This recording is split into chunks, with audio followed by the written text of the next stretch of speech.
Hello students, नमस्कार।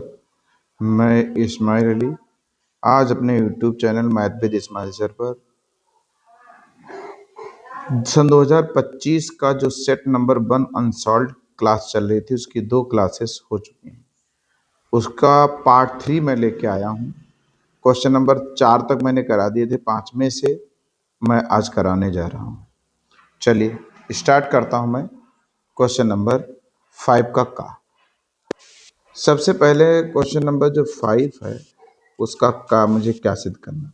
कह रहे हैं R1 R2 समुच्चय ए में तुल्यता संबंध। ध्यान दीजिएगा, R1 R2 तुल्यता संबंध है, दैट मीन्स R1 सतुल्य भी है, सममित भी है, संक्रमक भी है, R2 भी सेम है। तो R1 इंटरसेक्शन R2 भी तुल्यता संबंध है, ये मुझे प्रूव करके दिखाना है। तो मैं इसमें प्रूफ करने के लिए क्या करूंगा, इसके प्रूफ यानी हल में मैं लिख देता हूं R1 तथा R2 समुच्चय ए पर तुल्यता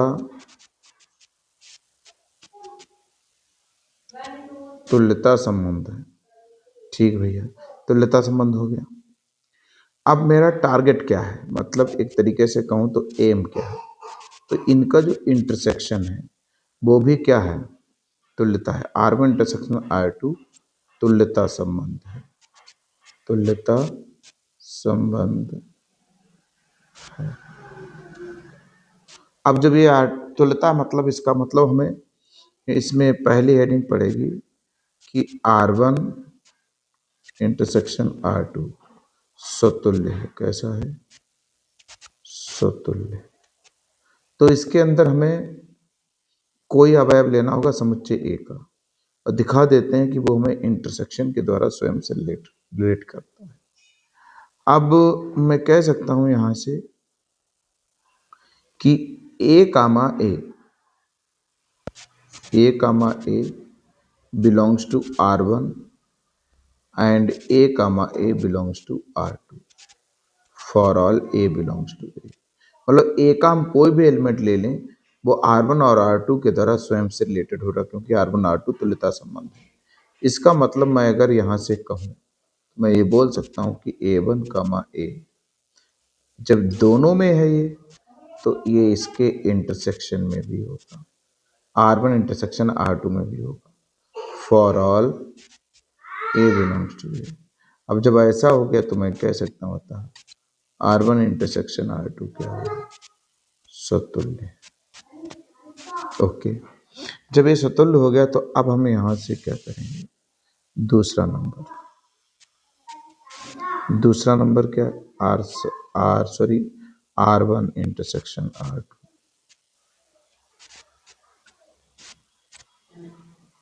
R1 इंटरसेक्शन R2 सममित है, तो इसके अंदर कोई एलिमेंट ले लो, मान A, B belongs to R1 intersection R2। A, B हमारा R1 इंटरसेक्शन R2 में बिलोंग कर रहा है।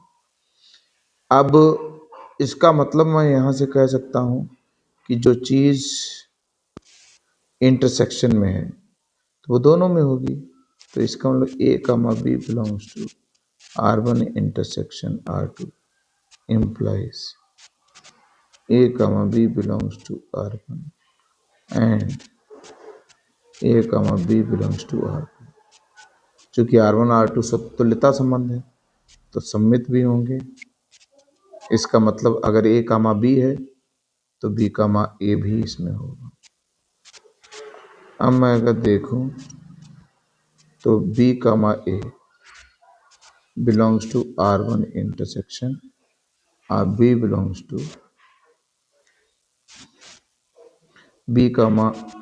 to R1 intersection R2। ये हमारा हो गया। इसका मतलब मैं अब कह सकता हूं अतः R1 इंटरसेक्शन R2 सममित है। जब ये सममित हो गया तो तीसरा हमारा क्या है, R1 intersection R2 संक्रमक।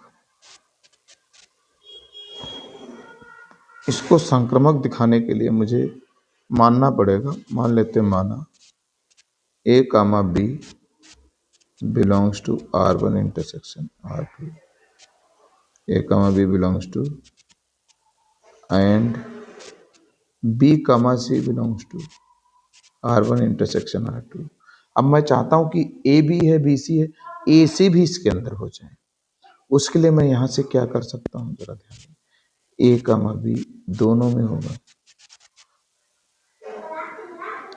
R1 belong a comma B belongs to R1 and a comma B belongs to R2। फिर B comma C belongs to R1 and B comma C belongs to R2। अब चूंकि A कमा B R1 में है और B comma C भी R1 में है, तो मैं A कमा C को भी R1 में कहूँगा। क्यों? क्योंकि R1 तुल्यता संबंध है।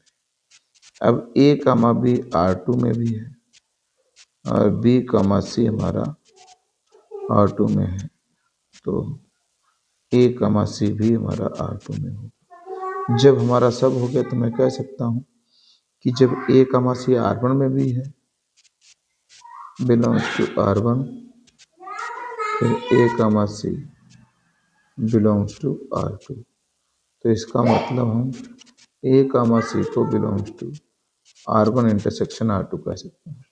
तो इसका मतलब आता है R क्या है, R1 इंटरसेक्शन R2 संक्रमक है। कैसा हो गया, कैसा हो गया दोस्तों, संक्रमक है। अब चूंकि R1 इंटरसेक्शन R2 स्वतुल्य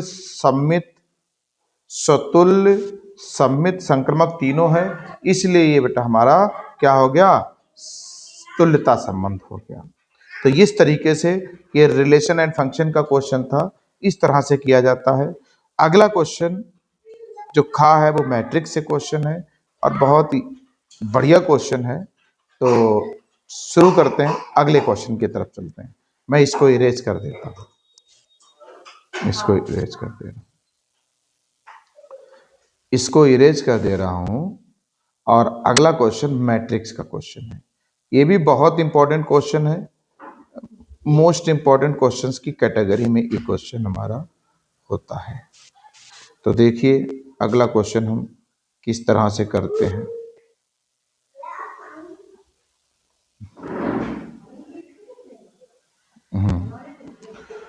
अगला क्वेश्चन है 5 का खा पार्ट, और ये लिखा जो है सेट नंबर फर्स्ट 2025 324 IX। अब समझो, तो A बराबर हमारा तो दिया ही है,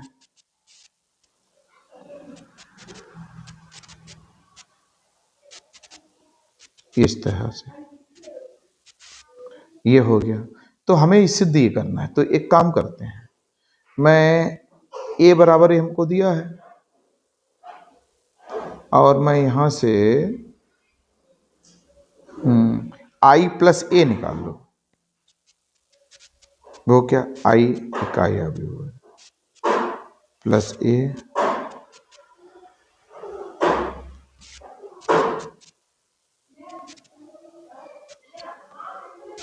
अब यहां से हम क्या करेंगे, 1 माइनस टेन अल्फा बाई 2, फिर टेन अल्फा बाई 2, फिर 1। ये हमारा क्या गया, समझो समीकरण नंबर 1। अब हमें क्या करना है, इसका मल्टीप्लाई, तो एक काम कर लो, यहाँ कॉस अल्फा का फॉर्मूला 10 में खोल लो, 1 minus ten square alpha by 2 बटे 1 प्लस, अगर हम इसको t मान लें तो 1 माइनस टी स्क्वायर बटे 1 माइनस टी बराबर tan alpha by 2 sine alpha, ये 2 टेन अल्फा बाई 2 बटे 1 प्लस टेन स्क्वायर अल्फा। तो मैं अगर यहाँ से देखूँ तो ये बन जाएगा हमारा 2t बटे 1 प्लस, ये बन गया हमारा। अब अगर हम यहाँ से बात करें, यहाँ से लगा रहा हूँ, अगर मैं यहाँ से बात करूँ किसकी, इस मैट्रिक्स की बात, तो जरा ध्यान से देखिएगा भैया, I माइनस ए और into cos alpha minus sine alpha into cos. तो आई क्या है लिख दो, मैं लिख दे रहा हूँ, 1001 माइनस ए क्या है, ए हमारा तो गिवन है, 0 माइनस टी लिख दो, टी 0। क्यों? क्योंकि हमने tan अल्फा बाई 2 को टी मान लिया है। और इनटू में इसके लिखना होगा हमें cos अल्फा, cos अल्फा को मैंने माना है 1 माइनस टी स्क्वायर बटे 1 plus T square, minus two T बटे में 1 प्लस टी स्क्वायर। फिर साइन अल्फा क्या है, 2t बटे में 1 प्लस टी स्क्वायर। और उसके बाद में क्या है, कॉस अल्फा, कॉस अल्फा को हमें करना होगा 1 माइनस टी स्क्वायर बटे में 1 प्लस टी स्क्वायर। ये है। तो अब हम इसको अगर करते हैं तो देखो ये 1 टी फिर माइनस टी और ये 1 रह जाएगा, और यहाँ 1 माइनस टी स्क्वायर बटे 1 प्लस टी स्क्वायर, ये हमारा आएगा माइनस 2t बटे 1, ये 2t बटे में 1 प्लस टी स्क्वायर और 1 माइनस टी स्क्वायर बटे में 1 प्लस टी स्क्वायर, ये बचा। अब यहाँ से इसकी मल्टीप्लाई कर दो तो क्या आएगा, 1, हर समान होंगे सीधे सीधे, 1 माइनस टी स्क्वायर फिर माइनस 2t स्क्वायर बटे में 1 प्लस टी स्क्वायर, ये आएगा माइनस 2t और plus T 1 minus T square बटे में 1 प्लस टी स्क्वायर। इसकी गुणा इसमें कर दो तो माइनस टी, तो माइनस टी। अब इसकी मल्टीप्लाई हम किस में कर देंगे, इसकी इसमें minus T 1 minus T square बटे में 1 प्लस टी स्क्वायर, और इसके इसमें करेंगे तो प्लस 2t और बटे में 1। अब ये इसमें करेंगे तो 2t स्क्वायर और प्लस 1 माइनस टी स्क्वायर बटे में 1 प्लस टी स्क्वायर, ये बन गया हमारा 1 माइनस 3t स्क्वायर, क्या बना हमारा, सॉरी गलत कर गए गुणा बेटा, इसकी गुणा इसमें होगी ना, तो ये हो गया, ये प्लस का 2t स्क्वायर होगा ना, और इसके इसमें करेंगे माइनस और ये प्लस हो गया, तो यहाँ 2t में से चला जाएगा तो क्या बचेगा, प्लस का टी स्क्वायर बचेगा, प्लस का, नीचे भी प्लस का टी स्क्वायर, इधर बचेगा t कॉमन ले लो, माइनस 2 फिर प्लस 1 टी कॉमन चला गया, 1 माइनस टी स्क्वायर। अब इधर बचेगा हमारा टी, यहाँ भी कॉमन, तो माइनस का 1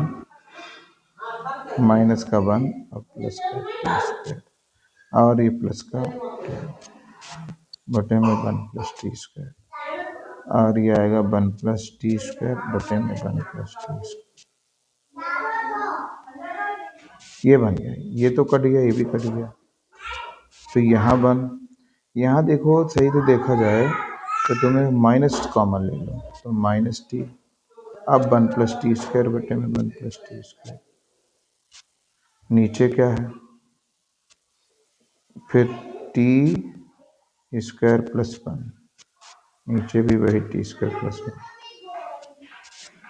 ये कैंसिल, तो क्या बचा 1 माइनस टी फिर टी और 1। समीकरण 1 और 2 को देख लो, यहाँ पर अगर हम चाहें तो देखो इस तरीके से लिख सकते हैं कि 1 माइनस टी और 1, इससे समीकरण। अब हम अगर देखें तो समीकरण 1 और 2 से LHS और RHS क्या होगा, बराबर होगा। तो इस तरह से बेटा ये हमारा क्वेश्चन नंबर 2 हो गया। ओके, अगले क्वेश्चन की तरफ चलते हैं। अगला क्वेश्चन मैं इसको इरेज कर देता हूँ।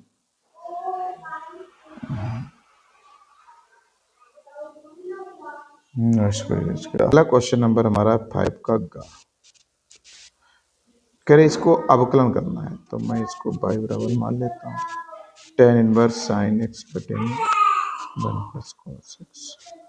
कुछ करना नहीं, पहले इसको सिंप्लीफाई करो, साइन का 2 sin x by 2 cos x by 2, नीचे 1 plus 2 cos square x by 2 minus ये।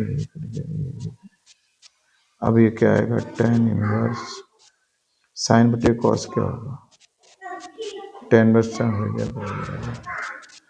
अब यहाँ से x के सापेक्ष इसका अवकलन करो। जब अवकलन करोगे तो y का तो डी डी एक्स वाई होता है, x का 1 तो क्या बचेगा 1/2। ये हमारा क्या आ गया क्वेश्चन नंबर गा का आंसर। अब इसको मैं इरेज करके अगले क्वेश्चन की तरफ चलता हूँ। अगला क्वेश्चन हमारा है, अगला क्वेश्चन है 5 का घा। क्या है वेक्टर आर वाई, न्यूनतम दूरी पूछिए। तो देखो वेक्टर आर बराबर i cap plus j cap plus lambda 2i cap minus j cap plus k cap. अब वेक्टर आर बराबर क्या है 2i cap plus j cap minus k cap plus mu 3i cap plus j plus 2 k. अब समीकरण एक से vector b1 a1 बराबर तो हमारा a1 i cap plus j cap vector b1 i cap minus j cap. समीकरण 2 से vector a2 बराबर 2i cap plus j cap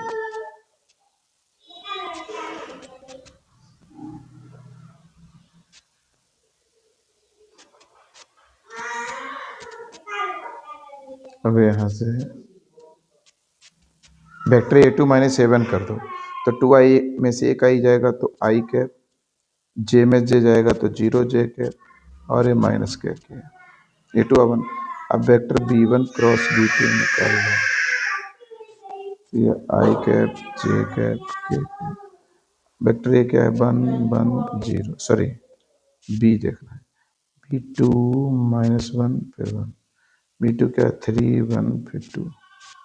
तो यहाँ से एक्सपेंड कर दो आई cap -2 -1 minus j cap. Row column को छुपा लो तो इसको छुपा लो तो 4 - 3 और प्लस के कैप 2 और प्लस 3। मैं देखूँ तो माइनस का 3i कैप, 4 में से 3 जाएगा माइनस का जे कैप और 3 2 5 के कैप। ये बन गया हमारा। अब हमें इसका मॉड निकाल लेना है, वेक्टर b1 क्रॉस b2 का मॉड। तो क्या निकलेगा 9 + 1 + 25, तो 25 और 1 26 35 होगा 35। तो इसका मतलब लघुत्तम दूरी एच टी का फॉर्मूला क्या होता है a2 minus a1 dot vector b1 cross बटे में mod vector b1 cross minus a1। तो क्या आएगा डॉट प्रोडक्ट ले लो a2 माइनस a1 कहाँ है, ये लिखा आई के मॉड लगा रहता है, इसमें कोई दिक्कत वाली बात नहीं है। तो माइनस आई कैप और माइनस का 3 और फिर जे कैप 0 हो जाएगा, के कैप माइनस का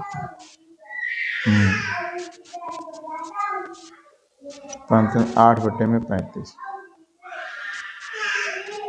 ये हमारा क्या था शॉर्टेज डिस्टेंस, लघुत्तम दूरी हो गई।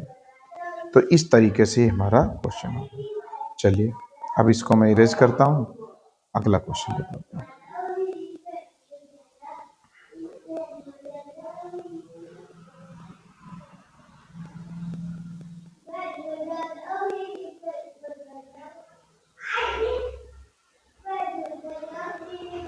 चलिए अगला क्वेश्चन हमारा कौन सा है, क्वेश्चन नंबर 5 का अड़ा।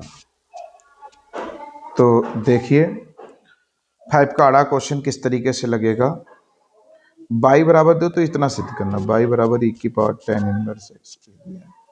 तो 2 बार अवकलन कर दो, x के सापेक्ष अवकलन करना। तो y का डी डी एक्स अब y e की पावर t की पावर t गुणा करो तो दोनों का 1 प्लस एक्स स्क्वायर। अब इसको हम चाहो तो इधर भेज दें, 1+x² और ये y हो गया। पुनः इसका x के सापेक्ष अवकलन कर दूंगा पुनः, तो पहला लिखो,